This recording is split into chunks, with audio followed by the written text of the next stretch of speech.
আসসালামু আলাইকুম প্রিয় শিক্ষার্থী বন্ধুরা, তোমরা সবাই কেমন আছো? আশা করছি তোমরা অনেক অনেক ভালো আছো। তোমরা পূর্ববর্তী লেকচারে জানতে পেরেছিলে যে আমরা সেন্টেন্স এর অর্থ অনুযায়ী সেন্টেন্স কত প্রকার। সেখানে তোমরা 5 প্রকারের সেন্টেন্স পেয়েছিলে। আজকে আমরা কি শিখব? তোমরা স্ক্রিনে যে লাইনটি দেখতে পাচ্ছ তার থেকে কিন্তু বুঝতে পারছো আজকে আমরা গঠন অনুযায়ী সেন্টেন্সের প্রকারভেদ নিয়ে পড়াশোনা করব। তাহলে চলে আসো, আমরা গঠন অনুযায়ী সেন্টেন্সকে 3 ভাগে ভাগ করতে পারি। তার মধ্যে প্রথমটি কি বলতো? Simple sentence. দ্বিতীয়টি কমপ্লেক্স সেন্টেন্স এবং তৃতীয়টি কি? Compound sentence. তার মানে সেন্টেন্সকে 2 ভাগে ভাগ করা যায়, অর্থ অনুসারে এবং গঠন অনুসারে। তাহলে আমরা আজকে গঠন অনুসারে সেন্টেন্সকে ভাগ করে ফেললাম 3 ভাগে। তার মধ্যে প্রথমটি নিয়ে আজকে আলোচনা করছি, সিম্পল সেন্টেন্স। সিম্পল সেন্টেন্স কাকে বলে? যে সেন্টেন্সে একটি সাবজেক্ট ও একটি ফিনাইট ভার্ব থাকে তাকে আমরা সিম্পল সেন্টেন্স বলি। কি বললাম বলো তো? একটি সাবজেক্ট থাকবে ও একটি ফিনাইট ভার্ব থাকবে, তাহলে ওই সেন্টেন্সটাকে আমরা কি বলবো? সিম্পল সেন্টেন্স বলবো। উদাহরণগুলো লক্ষ্য করলে আমরা খুব সহজে বুঝতে পারবো। তোমরা দেখো, এখানে আমরা একটা উদাহরণ দিয়েছি, উই লিভ ইন ঢাকা। 2 নম্বর একটি উদাহরণ দিয়েছি, by going there I bought a pen. এ নম্বর বাক্যটিতে সাবজেক্ট হলো উই এবং ফিনাইট ভার্ব হলো লিভ। এবং তোমরা খুব মজা করে দেখো যে এখানে সাবজেক্ট সম্পর্কে কিন্তু আমরা আগের লেকচারে জেনেছিলাম যে সাবজেক্ট কোনগুলো, তাই না? তাহলে ফিনাইট ভার্বটা সম্পর্কে আমাদের একটু কী করতে হবে? জানতে হবে। এখানে বি নম্বরে দেখো সাবজেক্ট হিসাবে আছে কে? আই, এবং ফিনাইট ভার্ব হিসাবে আছে কে? বট। বুঝতে পেরেছো? তাহলে আমরা ফিনাইট ভার্বটা সম্পর্কে ক্লিয়ার হচ্ছি না, তাই না? তাহলে ফিনাইট ভার্ব সম্পর্কে আমাদের একটু আলোচনা করার প্রয়োজন আছে। তাহলে আমরা সেটা এখনই একটু আলোচনা করে দেব। তাহলে আমরা এইটুকু আগে বুঝে নেই যে সিম্পল সেন্টেন্সে কী থাকে। সাধারণত একটি সাবজেক্ট থাকে এবং একটি ফিনাইট ভার্ব থাকে, আর এই দুইটা জিনিস মিলেই কি হবে? সিম্পল সেন্টেন্স হবে। তাহলে আমরা এখন চলো ফিনাইট ভার্বটা সম্পর্কে জেনে নিই। ফিনাইট ভার্বের বাংলা অর্থ হচ্ছে সমাপিকা ক্রিয়া। যে ভার্ব অর্থ সম্পূর্ণ করে, পার্সন ও টেন্স পরিবর্তনে রূপের পরিবর্তন ঘটায়, তাকে ফিনাইট ভার্ব বলে। তাহলে কথাগুলো আমাদের সুন্দর করে আরও বুঝতে হবে। আমরা কিন্তু পার্সন সম্পর্কেও পড়ে এসেছি যে পার্সন 3 প্রকারের আছে, first person, second person, third person, সেগুলোর আবার সিঙ্গুলার প্লুরাল আছে। টেন্স সম্পর্কেও আমরা জেনে এসেছি। তাহলে এবার তোমরা লক্ষ্য করে দেখো, উই লিভ ইন ঢাকা, এখানে একটা বাক্য লিখেছি। এরপর আমরা লিখছি he lives in Dhaka. We কিন্তু ফার্স্ট পার্সন আর হি হচ্ছে থার্ড পার্সন। দুটাই কিন্তু প্রেজেন্ট ইনডিফিনিট টেন্সের বাক্য। উই লিভ ইন ঢাকা এটাও প্রেজেন্ট ইনডিফিনিট টেন্সের বাক্য, হি লিভস ইন ঢাকা এটাও প্রেজেন্ট ইনডিফিনিট টেন্সের বাক্য। কিন্তু দেখো ভার্বের অবস্থাটা, যখন পার্সন পরিবর্তন হয়ে থার্ড পার্সন হি হয়েছে তখন লিভের সাথে কিন্তু এস যোগ হয়েছে, লিভস। অনুরূপভাবে তোমরা দেখো উপরের 2টি বাক্য প্রেজেন্ট ইনডিফিনিট, কিন্তু নিচের যে বাক্যটি দে লিভড ইন ঢাকা এটা হলো পাস্ট ইনডিফিনিট টেন্সের বাক্য। পাস্ট ইনডিফিনিট যখন হয়েছে তুমি দেখো ভার্বের পরিবর্তন হয়ে লিভড হয়েছে। কি হয়েছে? লিভড। তার মানে এখানে কিন্তু ভার্বটি পার্সন ও টেন্স অনুযায়ী কী হয়েছে? পরিবর্তন হয়েছে। এই জন্য এটা কি? Finite verb. এবার চলে আসো কমপ্লেক্স সেন্টেন্স নিয়ে কথা বলি। কমপ্লেক্স সেন্টেন্সের বাংলা অর্থ হচ্ছে জটিল বাক্য। যে সেন্টেন্সে একটি মেইন ক্লোজ এর সাথে এক বা একাধিক সাবঅর্ডিনেট ক্লোজ থাকে তাকে কমপ্লেক্স সেন্টেন্স বলে। যে সেন্টেন্সে একটি মেইন ক্লোজ এর সাথে এক বা একাধিক সাবঅর্ডিনেট ক্লোজ থাকে তাকে কমপ্লেক্স সেন্টেন্স বলে। এখন তুমি বলো তো, তুমি কি ক্লোজ কি সেটা জানো? আমরা সেটা নিয়ে একটু পরেই আলোচনা করব। উদাহরণটা দেখে নাও তো। As the thief took the bag he went away quickly. এটা একটি কমপ্লেক্স সেন্টেন্সের উদাহরণ। আমরা আরও একটি উদাহরণ নিতে যাচ্ছি, তোমরা একটু লক্ষ্য করে দেখো। দো হি ওয়াজ পোর হি ওয়াজ অ্যান অনেস্ট ম্যান। এই যে 2টি বাক্য আমরা পেলাম কমপ্লেক্স সেন্টেন্সের উদাহরণ হিসাবে, কিন্তু আমরা মেইন ক্লোজ কি সাবঅর্ডিনেট ক্লোজ কি এটা জানি না। তাহলে আমাদের ক্লোজ সম্পর্কে একটু কি ধারণা নিতে হবে, তাহলে আমাদের কমপ্লেক্স সেন্টেন্সটি পরিষ্কারভাবে আমরা বুঝতে পারবো। তাহলে এখানে সাধারণত আমরা কি বুঝতে পারলাম? যে মেইন ক্লোজ থাকবে, সাবঅর্ডিনেট ক্লোজ থাকবে। তাহলে ক্লোজ কি সেটা একটু দেখে নেই। ক্লোজের বাংলা অর্থ হচ্ছে খণ্ডবাক্য। একগুচ্ছ শব্দে যদি সাবজেক্ট ও ফিনাইট ভার্ব থাকে ও বড় বাক্যের অংশ হিসাবে যদি ব্যবহার হয় তাকে আমরা ক্লোজ বলবো। আর এই ক্লোজ আছে প্রধানত 2 রকমের। প্রধানত কয় রকমের পাবো আমরা ক্লোজকে? 2 রকমের। তাহলে তোমার ক্লোজটা তো ক্লিয়ার, তাই না? যে একগুচ্ছ শব্দ যার মধ্যে সাবজেক্ট থাকবে এবং ফিনাইট ভার্ব থাকবে ও বড় বাক্যের অংশ হিসাবে কী করবে? কাজ করবে সেটা হবে আমাদের কি ক্লোজ।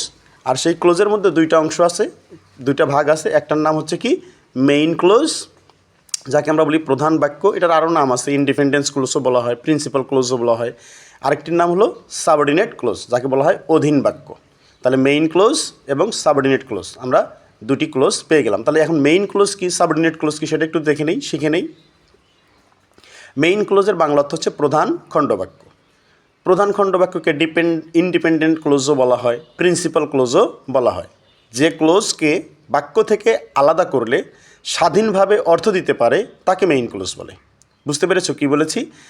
মেইন ক্লোজ বা প্রধান খণ্ডবাক্য কাকে বলে? যে ক্লোজকে বাক্য থেকে আলাদা করলে স্বাধীনভাবে অর্থ দিতে পারে তাকে আমরা মেইন ক্লোজ বলি। একটু পরে আমরা উদাহরণ দিয়ে এই জিনিসগুলো আরও সুন্দর করে বুঝিয়ে দিচ্ছি। সাবঅর্ডিনেট ক্লোজ তাহলে কাকে বলে?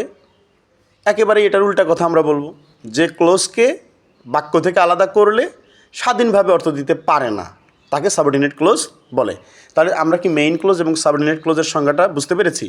অর্থাৎ যখন বড় বাক্য থেকে এদেরকে আলাদা করে নেব, যে অংশটা স্বাধীনভাবে অর্থ দিতে পারবে সেটা হলো মেইন ক্লোজ, আর যে অংশটা স্বাধীনভাবে অর্থ দিতে পারবে না সেটার নাম হলো কি সাবঅর্ডিনেট ক্লোজ। আমরা এগুলো আরও সুন্দর করে বুঝতে পারবো যদি এখনই উদাহরণ দিয়ে দুই একটি আমরা উদাহরণ দিয়ে যদি আমরা এটা ব্যাখ্যা করে দিই। তাহলে তোমরা একটু উদাহরণটার দিকে লক্ষ্য করো। খুব চমৎকার একটা উদাহরণ আমরা এখানে দিয়েছি।